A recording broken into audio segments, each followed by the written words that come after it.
Assalamualaikum warahmatullahi wabarakatuh.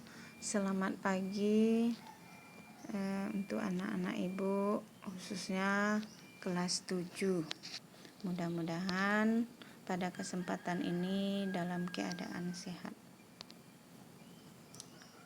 Baiklah, untuk pertemuan kali ini ibu akan menjelaskan tentang perumusan dan penetapan Pancasila sebagai dasar negara.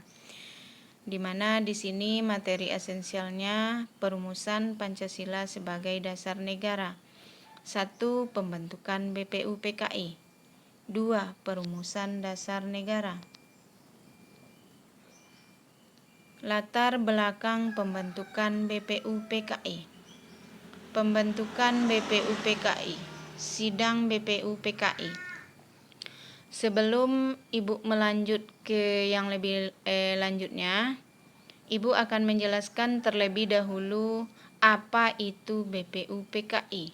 Nah, BPUPKI adalah Badan Penyelidik Usaha Persiapan Kemerdekaan Indonesia. Nah, penderitaan bangsa Indonesia akibat kebijakan tentara Jepang. Yang pertama, pelaksanaan kerja paksa. Maksudnya dari pelaksanaan kerja paksa adalah tentara Jepang memaksa rakyat Indonesia untuk bekerja tanpa adanya pamrih ataupun upah. Yang kedua, pengambilan paksa, di mana tentara Jepang merampas secara paksa harta benda yang dimiliki oleh rakyat Indonesia. Yang ketiga, pembudakan paksa. Pembudakan paksa ini dilakukan tentara Jepang kepada kaum-kaum wanita masyarakat Indonesia, dilakukan secara tidak bermoral atau tidak berperi kemanusiaan. Latar belakang pembentukan BPUPKI. Jepang menguasai Indonesia setelah Belanda menyerah di Kalijati, Subang, Jawa Barat pada tanggal 8 Maret 1942. Jepang mulai kalah dengan sekutu. Kemudian Jepang mengumumkan pembentukan Dokuritsu Zumbi Tosakai atau yang kita kenal dengan sebutan BPUPKI pada tanggal 1 Maret 1945. Pembentukan BPUPKI dilantik pada tanggal 29 April 1945. 1. Pembentukan BPUPKI. BPUPKI dilantik pada tanggal 29 April 1945. Jumlah anggota BPUPKI yang berasal dari Indonesia adalah 62 orang dan 7 orang dari Jepang. Ketua BPUPKI adalah DRK RT Rajiman Widyo Diningrat.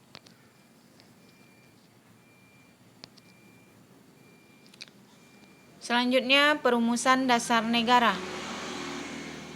Dasar negara itu sangat penting. Karena dasarnya yang kurang kuat, maka negara kita akan roboh atau akan hancur. Kita ibaratkan sebuah rumah. Kalau pondasi sebuah rumah itu tidak kokoh atau tidak kuat, rumah itu akan hancur atau akan roboh. Ada beberapa tokoh yang mengusulkan tentang rumusan dasar negara. Yang pertama, Muhammad Yamin. Nah, di sini anak ibu semuanya bisa membacanya usulan secara tertulis yang diusulkan oleh Muhammad Yamin. Yang kedua, Supomo. Nah, di sini Supomo juga mengusulkan ada beberapa, di sini ada 5 poin. Nah, di sini anak ibu juga bisa melihat. Yang terakhir adalah yang ketiga, usulan dari Insinyur Soekarno. Nah, dia juga merumuskan beberapa poin atau 5 poin di sini. Selanjutnya, panitia kecil. Dibentuklah lagi panitia kecil. Panitia kecil ini bertugas mengumpulkan dan memeriksa usul-usul menyangkut beberapa masalah, yaitu Indonesia Merdeka.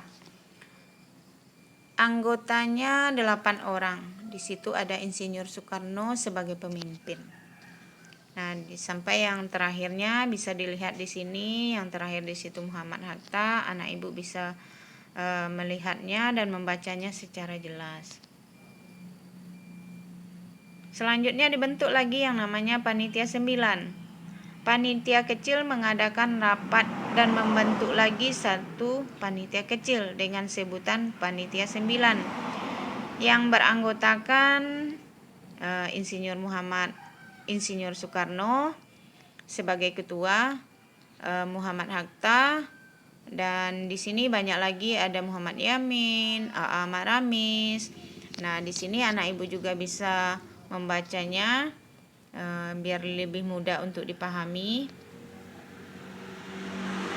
Nah, selanjutnya ada Panitia 9. Panitia 9 ini mengadakan rapat sehingga pada tanggal 22 Juni 1945 mencapai kesepakatan tentang rancangan pembukaan hukum dasar atau Undang-Undang Dasar. Nah, rancangan hukum dasar oleh Insinyur Soekarno diberi nama Mukadimah. Oleh Muhammad Yamin diberi nama Piagam Jakarta. Oleh Sukiman diberi nama Gentleman Agreement. Nah, di sini yang terakhir di sini ada bunyi dari Piagam Jakarta.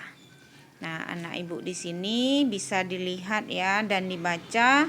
Selanjutnya dipahami dari isi Piagam Jakarta tersebut. Nah, di sini juga ada perubahan sila-sila pertama. Nah, perubahan yang terjadi dalam sidang PPKI pada tanggal 18 Agustus 1945. Di situ ketuhanan dengan menjelaskan syariat Islam bagi pemeluk-pemeluknya. Atau yang disebut sekarang yang berbunyi dalam Pancasila yaitu ketuhanan yang Maha Esa. Nah, sekian dulu penyampaian Ibu hari ini. Lebih dan kurang Ibu mohon maaf. Wabillahi taufik wal hidayah. Assalamualaikum warahmatullahi wabarakatuh.